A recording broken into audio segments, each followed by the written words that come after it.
Hi everybody, welcome back. Today we're going to talk a little bit about the books I read in January. Listen, I know it's not very aesthetic to have my propane tank over here, my propane and propane accessories, but we're just doing the best we can, okay? So I don't know if this is the case with everybody else, but my January was like 3 months long.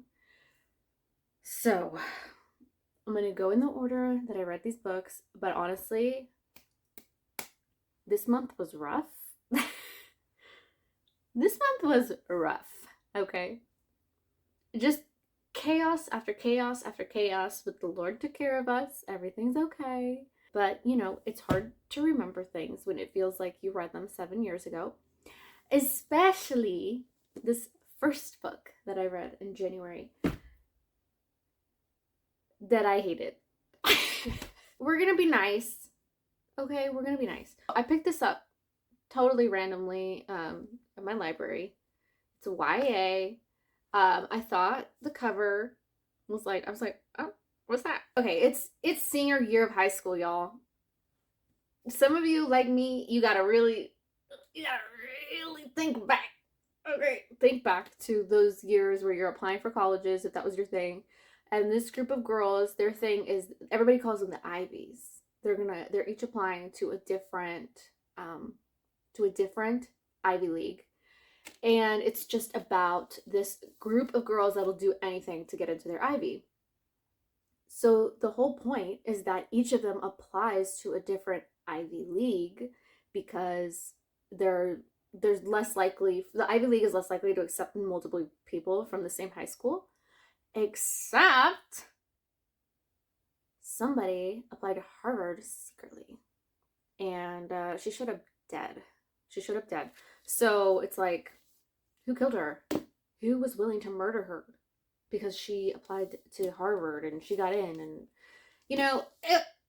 it's like, as a grown adult woman, it's hard to be like, I don't want to say it's hard to get in their shoes or whatever. I mean, honestly, it is, because I was always like, what is the point of all of this? Like, college application wise, I was never as invested in that kind of stuff, maybe because I didn't have the grades to be doing any of that.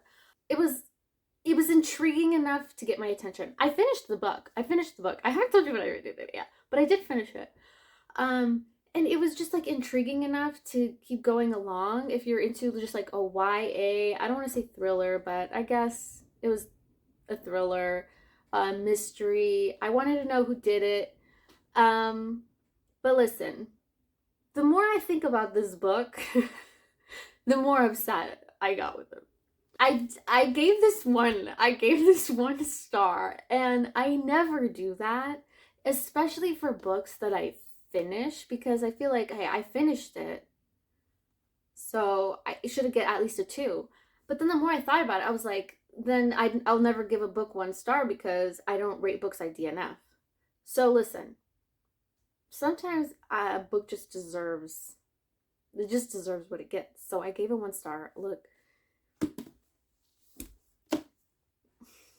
man, this is a crazy start to this video. The author tried to make some comments about social issues, okay? And it was just not my vibe. It was poorly done.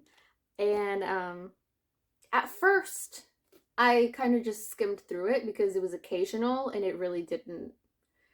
It was just like, oh, that was weird. It was one of those things where you could see that the author was putting their thoughts into the characters, rather than the characters just like organically talking about things or organically mentioning things. It was just very abrupt and weird and unnecessary. And when you're trying to make a point like that, it doesn't work for me. It just throws me out of the story, and I don't like it. I felt like the author was hitting a bunch of buzzwords. Let's just hit these points. And that's not effective, in my opinion. It's just not effective. I successfully ignored it until the big reveal at the end.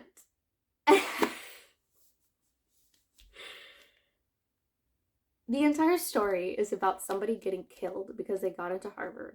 And when you find out who did it and what their motives were, it is just, to me, listen. I never say this. I never talk like this. But it was offensive. It was absurd and it was offensive. It was stupid. It was unnecessary. It was so bad. It was just bad.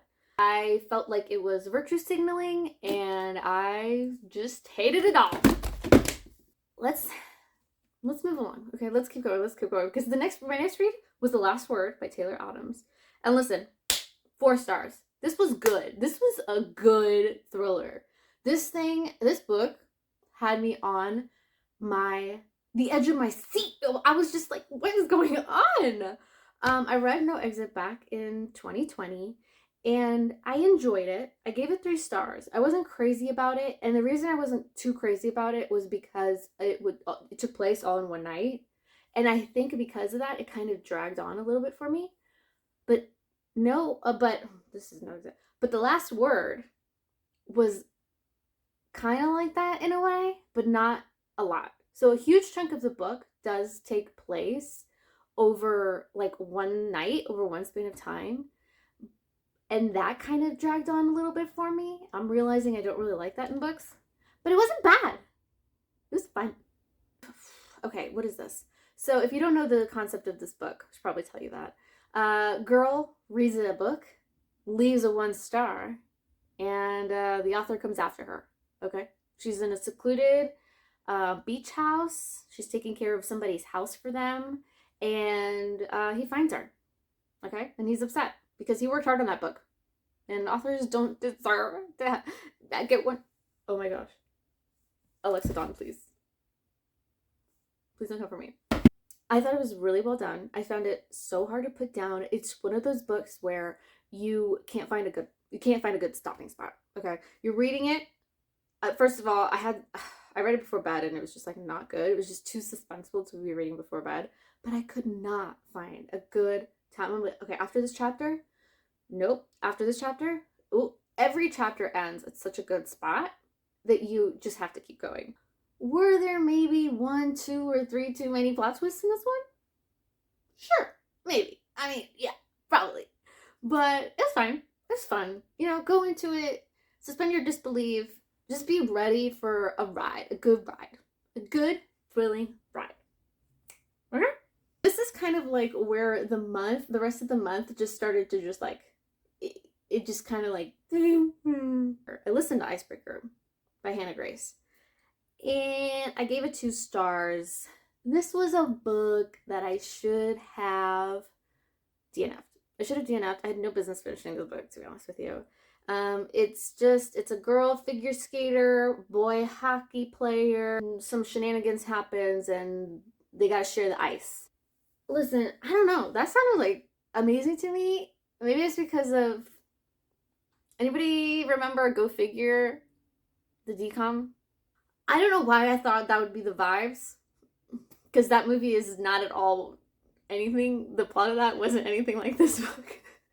But I just wanted those vibes. Look, I just didn't really like it. It wasn't for me at all. There was way too much spice.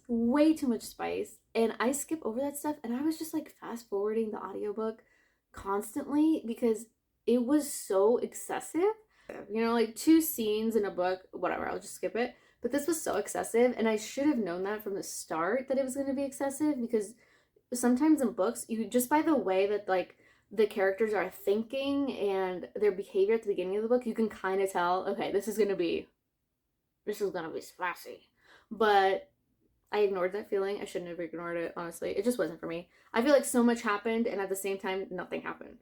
I don't know how to explain it, but I will not be reading any more of these. Then I listened to Messy Minimalism by Rachelle Crawford.